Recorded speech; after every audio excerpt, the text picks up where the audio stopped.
নমস্কার, আজ আমি আপনাদের শোনাবো চাণক্য নীতি। এই চাণক্য আসলে কে ছিলেন? চাণক্য ছিলেন ইতিহাসের একজন বাস্তব চরিত্র। তিনি কোনো কাল্পনিক চরিত্র নন। চাণক্য ছিলেন রাজা চন্দ্রগুপ্ত মৌর্যের রাজনৈতিক গুরু। চন্দ্রগুপ্ত মৌর্য যে বিশাল সাম্রাজ্য বিস্তার করেছিলেন তা চাণক্যের নীতিকেই অনুসরণ করে। চাণক্য কৌটিল্য নামেও পরিচিত। তিনি ছিলেন একজন মহান দার্শনিক এবং রাজনৈতিক চিন্তাবিদ। তিনি লিখেছিলেন অর্থশাস্ত্র, যা 2300 বছরের পুরনো হলেও আজও ততটাই মূল্যবান। তাই আজ আমি আপনাদের সাথে শেয়ার করব চাণক্য নীতি, যেটা ফলো করলে জীবনের প্রত্যেকটি পদে সঠিকভাবে রাস্তা খুঁজে পাওয়া যায়। সফল হওয়ার জন্য এই চাণক্য নীতি অনেকটাই প্রভাব ফেলতে পারে। তো চলুন শুরু করা যাক। চাণক্য বলছেন, পৃথিবীর কেউ শক্তিশালী মনকে পরাজিত করতে পারে না। অন্যদের ভুল থেকে শেখার চেষ্টা করতে হবে। আপনি নিজেকে এতদিন জীবিত রাখতে পারবেন না যাতে সব ভুলগুলো আপনি নিজেই করে শিখতে পারেন। বুদ্ধিমান হওয়ার সবচেয়ে বড় গুরুমন্ত্র হলো আপনার গোপনীয়তা কখনোই কাউকে জানতে দেবেন না। এটা আপনাকে ধ্বংস করতে পারে। এমনকি একটা বিষহীন সাপও বিষধর সাপের মতো মাঝে মাঝে ফনা তোলে, যাতে সে নিজেকে রক্ষা করতে পারে। আপনি যদি অতিরিক্ত সৎ হন, তাহলে মানুষ আপনাকে ধোঁকা দেওয়ার সুযোগ খুঁজবে। যে কোনো কাজ শুরু করার আগে নিজেকে প্রশ্ন করুন, আমি কেন এই কাজটা করছি? এর ফলাফল কি হতে পারে? গভীরভাবে চিন্তা করে যখন মনের মতো উত্তর খুঁজে পাবেন, তখনই আপনার এগিয়ে যাওয়া উচিত। চাণক্য নীতি বলে, একজন মানুষ তার কাজের দ্বারাই মহান হয়, জন্মের দ্বারা নয়।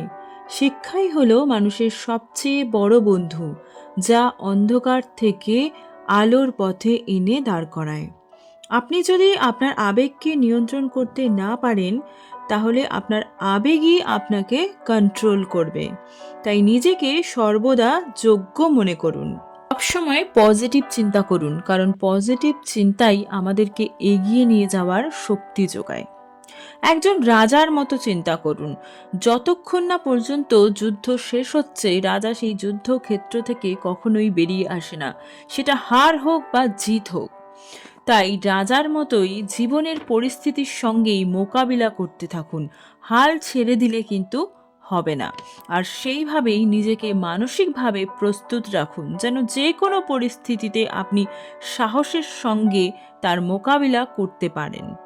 চাণক্যের মতে পৃথিবীতে তারাই সম্মানিত হয় যারা অন্যের উপর নির্ভরশীল নয়, বরং অন্যদের জন্য তারাই মানসিক শক্তির যোগান দেয়।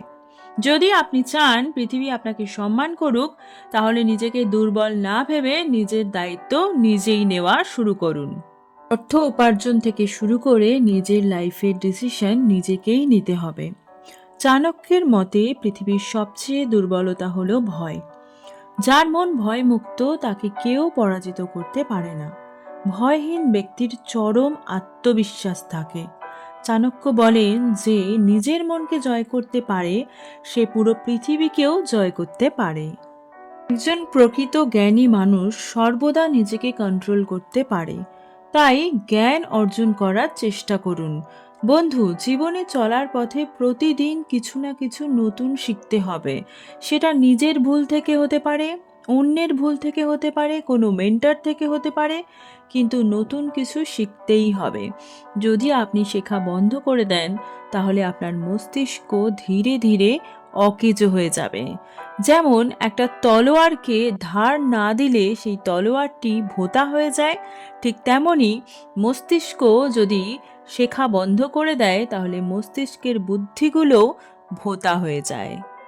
চাণক্যের মতে জীবনের সবথেকে বড় ভুল হলো কাউকে অন্ধবিশ্বাস করা। তাই কাউকে অন্ধবিশ্বাস করবেন না, সে তাহলে নিশ্চিত আপনার ক্ষতি করবে। যেসব মানুষ মিষ্টি কথা বলে তারা কখনোই বিশ্বাসযোগ্য হয় না। সব সময় মনে রাখবেন, প্রয়োজনের তুলনায় বেশি কথা বলা কখনোই উচিত নয়। প্রকৃত বুদ্ধিমান যারা, তারা সর্বদা সতর্ক থাকে। জীবনে উত্থান পতন দুটোই থাকবে, এটাই স্বাভাবিক, কিন্তু সব পরিস্থিতিতে শান্ত থাকতে হবে। কিছু মানুষ আপনার সমালোচনা করবে, আপনার কনফিডেন্সকে ভেঙে দিতে চাইবে। কিন্তু আপনি যদি নিজের সিদ্ধান্তে অটল থাকেন, তাহলে হাজার ভিড়ের মাঝখানেও আপনি আপনার নিজের পরিচয় তৈরি করতে পারবেন এবং সেই ভিড়কে আপনিই নেতৃত্ব দেবেন। তো বন্ধু, আজকে এটাই ছিল চাণক্য নীতি, যেটা ফলো করলে আপনিও আপনার জীবনের সঠিক দিশা খুঁজে পাবেন। আশা করি ভিডিওটা ভালো লেগেছে। যদি ভালো লেগে থাকে প্লিজ একটা লাইক করে দেবেন এবং চ্যানেলটা সাবস্ক্রাইব করে রাখবেন। চলে আসবো পরবর্তী নতুন কোনো মোটিভেশনাল ভিডিও নিয়ে। ততদিন ভালো থাকবেন, সুস্থ থাকবেন।